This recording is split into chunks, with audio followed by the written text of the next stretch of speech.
Hey there, thank you for stopping by. Subscribe to our channel if you haven't yet. In today's video, I'm making this beautiful triangular bubu. Without wasting any time, let's just get to it. I used a crepe fabric and it was a little bit stretchy. It was 40 inches wide and 60 inches long, which is a little bit above 1 meter of fabric, or you can say 1 yard for those who use yard. And I fold it into two like that, and then I fold it into triangular, a perfect triangle. And I decided to cut this extra fabric after making my triangle. And then I had to cut this side of the triangle to make it an open on it, so I can start doing my measurements and cutting my fabric into the shape that I want, so I can start to sew the blouse. Now I'm starting to take the measurements for the neck area, which is 7.5 inches. At first I measured the 7 inches and I added the half to make a circular, so when I cut it, it becomes a circular shape. So that's, in total it will be 7.5 inches. Then I will cut it. That's the neck. Okay, now we are moving on to mark the arm area. Use the circumference of your elbow. Mine is 14, so I divided by 2. That's 7. That's why I marked there. I put the mark to show this where my arm will start. On this other side, I measured the length from my shoulder to my hip. That's 22, to mark the point where my hip will start, so I can easily identify them when I'm sewing later. Now I'm going to unfold the fabric to show how it will look like. That's the neck area, and that is the shoulder, and from that point down there, that's the arm.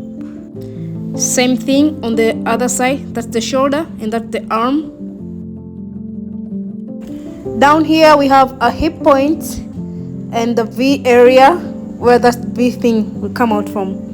And now for the neck, we have to make a bias, so I use the remaining fabric to cut a bias, and I will connect at the neckline like that. So let's go to machine and do all of that. Basically, when we sew, we use the inward part of the fabric, and I decided to start with the shoulder, one side of the shoulder, so it will be easier for me to attach a bias on the neck. So I started that one side of the shoulder like that one. After finish it, now the fabric became one because there were two pieces of it. That is easily for me now to make a bias on the neckline, because it will be just one fabric, just me and making the bias around the neckline like that one. Be careful when you're making biases. That's my bias on the neckline. Now I will connect the other side of the shoulder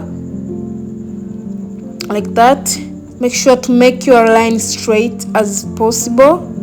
Okay, when you reach that point, you just backstitch it and leave it open, because you have reached the arm part. In the arm part, you double fold it and stitch it, and you do that in all parts of the arm, which there are 4 of them. 2 from one arm and the other 2 is for the other arm.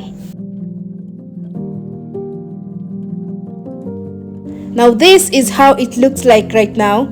After finishing the arm area and the shoulder, we'll continue to sew from the arm to the hip point, and then we will fold it and stitch the V area.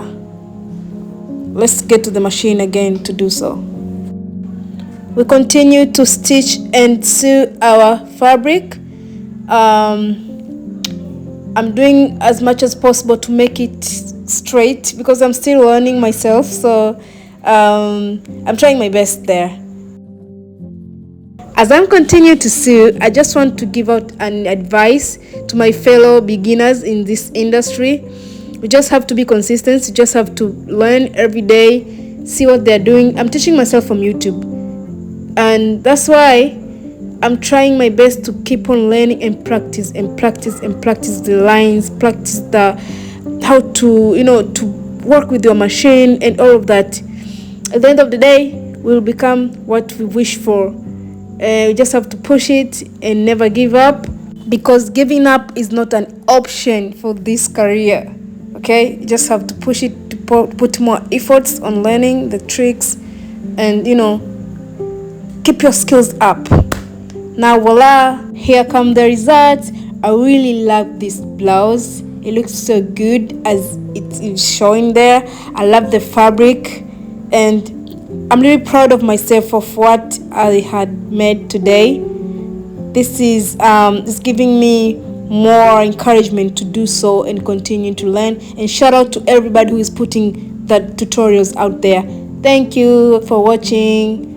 Till next time, bye.